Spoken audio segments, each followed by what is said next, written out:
Good morning বন্ধুরা, অনেক দিন বাদে নতুন একটা ব্লগ নিয়ে আবার চলে এসেছি তোমাদের সাথে। আর আজকের ব্লগটা একটু স্পেশাল আছে। হ্যাঁ, থাম্বনেল দেখে তো তোমরা বুঝতেই পারছো, আজকে হচ্ছে আমার হাজব্যান্ডের বার্থডে। আর সেই জন্য পায়েস শুরু করে দিচ্ছি, কারণ পায়েস তো ম্যান্ডেটারি আমাদের বাঙালিদের ঘরে। আগে হচ্ছে সবার আগে পায়েস, তো সেই কারণে পায়েস করছি।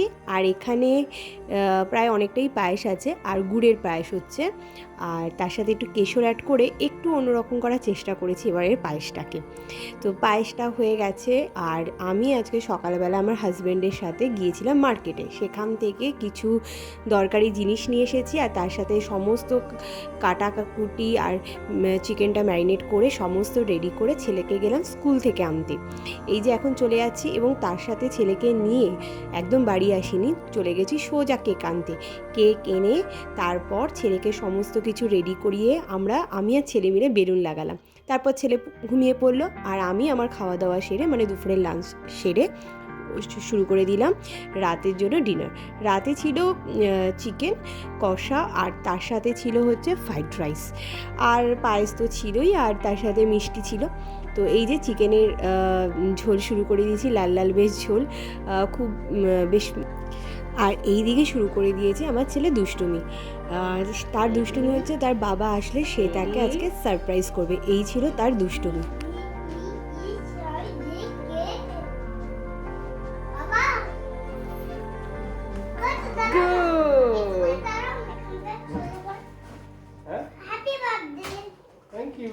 যে দিলি না।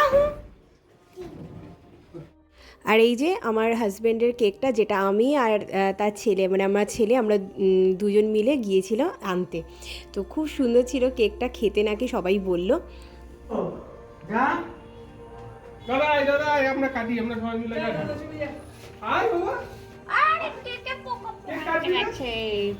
এই দেখ, এই happy birthday to you, happy birthday to you, happy birthday dear Radha, happy birthday to you.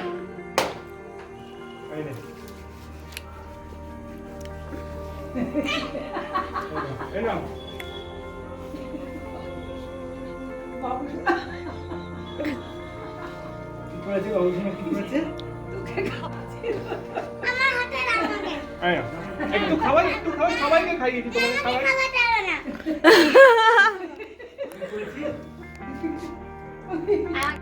আর এখানে আমরা সবাই মিলে একটু গল্প করছিলাম। সবাই বলতে তো এসেছে শুধু বোনই, আর সেই হিসাবে গল্প করছি আমরা দুজন মিলে। আর আমি প্রচণ্ড টায়ার্ড হয়ে গেছি, দেখতেই পাচ্ছ। তো আমার লুকটা কেউ কিছু বলো না, কারণ সকাল থেকে মোটামুটি কাজবাজ করে আমি সত্যিই খুব ক্লান্ত হয়ে গেছি। আর এই এখন একটু গল্প করছি, আর আমার ছেলে দুষ্টুমি মেনলি দেখছিলাম। আর তখন বললাম না যে দুষ্টুমি করছিল বাবা আসলে, মানে হ্যাপি বার্থডে বলছে, দুষ্টুমি এই কারণে বললাম কীরকম দেখলে তো তোমরা, বেলুনটা দিয়ে পালিয়ে গেল, মানে দিল না বেলুনটা। তো তারপর আমরা কেক কাটিংয়ের পর সবাই মিলে খাওয়া দাওয়া করতে বসে গেলাম। আর বোনকে দিয়ে দিলাম, বাড়ির জন্য আমার মা বাবার জন্য পাঠিয়ে দিলাম। তো এই খাওয়া দাওয়াগুলো করলাম।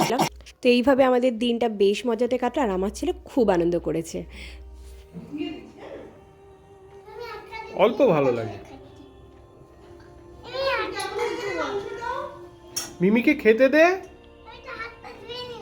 ওহো, ভালো হয়েছে, টেস্টি হয়েছে। হ্যাঁ, একদম পারফেক্ট আছে। তা আজকের মতো ব্লগটা এখানেই শেষ করলাম। ভালো লাগলে চ্যানেলটিকে লাইক করে দিও, আর সাবস্ক্রাইব করতে ভুলো না। চলো এখানেই টাটা।